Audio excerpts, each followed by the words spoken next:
في الحلقة اللي فاتت اكتشفنا إن دماغنا جواها نظامين: العقل اللماح السريع اللي بيقرر من غير ما تحس، والعقل الرزين التقيل اللي بيجي بعده يبرر الكوارث اللي الأولاني بيعملها. النهاردة هنشوف إيه اللي النظامين دول بيعملوه من وراك وبيسموه إيه. يلا بينا.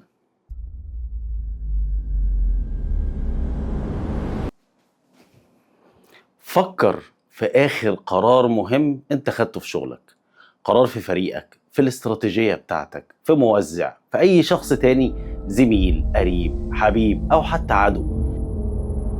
أنت متأكد إن ده قرارك أنت ولا في حاجة تانية كانت بتقرر عنك وأنت مش عارف؟ الأبحاث بتقول إن 85% من القرارات اللي المديرين بياخدوها بكل ثقة ومتأكدين تماما إنهم بيعملوا الصح، للأسف متأثرة بتحيز مخفي بنسبة معينة، مش 10% ولا 20%، لا لا لا لا، اطلع فوق شوية، 85%. يعني من كل 10 قرارات بتاخدها في شغلك، 8.5 قرار منهم فيهم حاجة انت مش شايفها.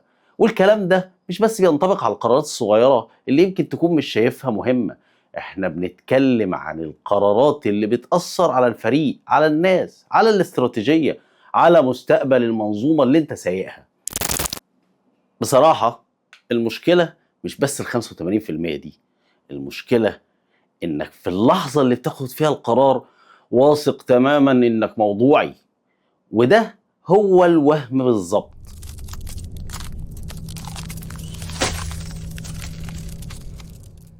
لان الشخص لما بيكون واثق بزيادة من موضوعيته وطريقته في التفكير بيكون التغيير صعب جدا.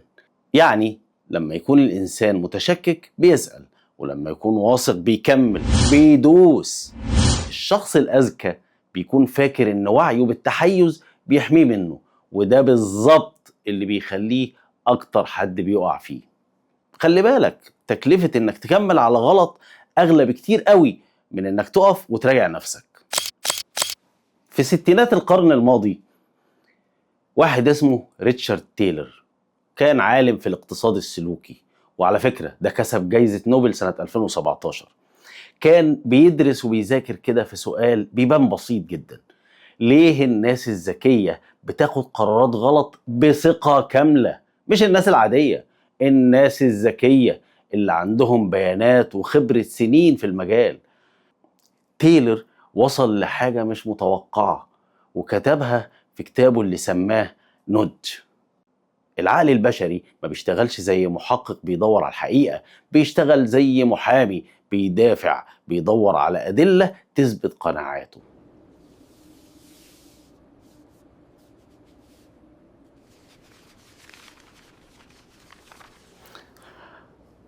القرآن الكريم وصف الإنسان وهو في الحالة دي بوصف مرعب جدا. ربنا سبحانه وتعالى قال: بل الإنسان على نفسه بصيرة ولو ألقى معاذيره. الإنسان غالبا بيكون شايف وعارف الحقيقة من جوه، بس المشكلة إنه بارع جدا، مش بس في التبرير، لا ده كمان بيخترع مبررات عشان يفضل متمسك برأيه ومقتنع إن هو صح. ده اسمه confirmation bias. انت مش بتدور على الحقيقة، انت بتدور على تأكيد للي انت اصلا مؤمن بيه، وكل أدلة بتعارض قناعاتك بتعدي من جنبك من غير ما تشوفها او بتعمل نفسك مش شايفها. تخيل معايا المشهد ده: شركة مبيعات شغالة في السوق من سنين، الأرقام من فترة بتقع، التارجت ما بيتحققش، والضغط بدأ يتحرك من فوق. الإدارة اجتمعت، الداشبورد اتفتح، الأرقام كلها حمراء في كل مكان، واحتدم الحوار. وبعد نقاش القرار اتخذ بسرعة وبإجماع. المشكلة في المندوبين، الفريق مش كفء، محتاجين دم جديد. محدش في الاجتماع سأل السؤال الأهم: ليه عدد كبير زي ده من المندوبين كلهم عندهم نفس المشكلة؟ لأن السؤال ده كان هيفتح باب مفيش حد عايز يفتحه. الكل ماشي مع الموجة والقرار اتنفذ. فريق جديد، وجوه جديدة، وتفاؤل وإقبال على الحياة. شهرين، 3، 6، إيه ده؟ الأرقام نفسها، المشاكل نفسها. الإدارة اجتمعت تاني، نفس الداشبورد، نفس الأرقام الحمراء. الفريق الجديد ده برضه مش شغال. يمكن اخترنا غلط يا جماعة، محتاجين تغيير تاني، فريق تاني، وعود تانية، مدة زمنية جديدة، الأرقام نفسها للمرة الثالثة تقريبا، نفس الاجتماع، نفس الداشبورد، نفس الأرقام الحمراء، نفس القرار، نفس المنطق، نفس الإجماع. يلا بينا فريق تالت جديد، متنقيين على الفرازة، اسلوب مختلف، خبرات مختلف. يلا يا رجاله هنولعها. ايه ده؟ انت بتقول ايه؟ نفس النتائج؟ نفس الارقام؟ طب المره دي هنعمل ايه؟ نفس الاجتماع، قاعدين ساكتين، محدش عارف يقول حاجه، لان السؤال اللي محدش كان عايز يساله بدأ يطلع لوحده. لو شخص واحد ضعيف يبقى المشكله في الشخص، لو فريق كامل بنفس المشكله 3 مرات يبقى المشكله في النظام. اصعب حاجه على الانسان انه يعترف ان المشكله مش في الناس اللي حواليه، المشكله في الطريقه اللي هو شايف بيها الدنيا اصلا. وده يمكن جزء من معنى الايه الكريمه: ان النفس لاماره بالسوء. نفسك مش دايما هتساعدك على انك تصدق الحقيقه، بالعكس احيانا هتوديك للجزء اللي انت هتحس فيه انه اريح لك. السؤال ده كان موجود من اول يوم، البيانات كانت موجوده، الاشارات كانت موجوده، بس الكونفirmation بايز خلى الاداره تشوف اللي هي عايزاه مش اللي موجود فعلا. لان القناعه الاولى كانت المشكله في المندوبين، ومن اللحظه دي كل اجتماع وكل تقرير وكل حادثه بقت ادله تاكد القناعه دي. الموظف اللي جاب نتيجه وحشه دليل على ان الفريق ضعيف، الموظف اللي جاب نتيجه كويسه ده استثناء محظوظ، السوق كان تمام في منطقته. كل حاجه بتاكد القناعه وكل حاجه بتعارضها برضه هتتفسر بطريقه تاكدها. في ظاهره اسمها مام افكت، وثقها فرنهام في ابحاثه.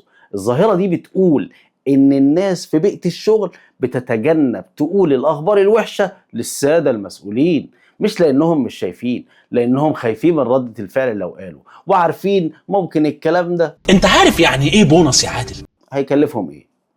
يعني القيادة اللي عندها confirmation bias بتخلي الناس تحتها تتعلم تقول اللي الإدارة عايزة تسمعه بس، والنتيجة القيادة بتاخد معلومات مفلترة بتأكد قناعاتها، والمشكلة الحقيقية هتفضل مستخبية حتى لما بتكبر وبتوصل لمرحلة خلاص ما ينفعش نتجاهلها.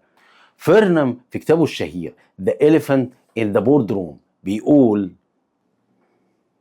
القيادة اللي عندها confirmation bias بتشوف المشكلة في الناس، لأن ده أسهل من إنها تشوف المشكلة في النظام اللي هي بنته. لأن المشكلة لو في المندوب الحل سهل، غيره. لو المشكلة في التدريب حل وسط، نطوره. لو المشكلة في النظام كله الحل مؤلم، بسيطة، غير المندوب. الله وانا مالي يا لمبي. والعقل اللماح السريع دايما بيختار الأسهل مش الأصح. الغريب في الموضوع ان في كل اجتماع من الاجتماعات دي كان في شويه بيانات تانية موجوده على الترابيزه محطوطه على جنب كده، بس ما حدش اتكلم فيها، مش لانهم مش شايفينها، لان الكونفirmation بايز بيخليك تشوف الادله اللي بتاكد قناعاتك وتمر على اللي بتعرضها من غير ما توقف. المندوب في الحكايه دي ما كانش هو المشكله، المندوب كان حاجه اسمها سيمبتوم، يعني العرض الظاهر. كل المشاكل دي فضلت مستخبية ورا كل تغيير لأن محدش كان عايز يشوفها. لو الإدارة دي فتحت ال AI قبل أول قرار تغيير وكتبت سؤال واحد بس، الأرقام بتقع بقالها 6 شهور. كل الاجتماعات بتقول إن المشكلة في المندوبين، أنا عايز الأسباب التانية اللي ممكن تكون محدش بيشوفها. ال AI كان هيقولها المشكلة مش في البني آدمين، المشكلة في السيستم يا جماعة. ايه التغيير اللي حصل في السيستم وامتى عشان نعرف نحدد ما قبل وما بعد ونعرف فين المشكلة الحقيقية. في احتمال ان التسعير مش تنافسي، في احتمال ان السيلز بروسيس نفسها محتاجة مراجعة، في احتمال ان النظام الائتماني محتاج تحديث، في احتمال ان المشكلة في الدعم اللي المندوب بيلاقيه، الدعم النفسي، مش بس في المندوب نفسه، مش في اي عامل بشري اصلا.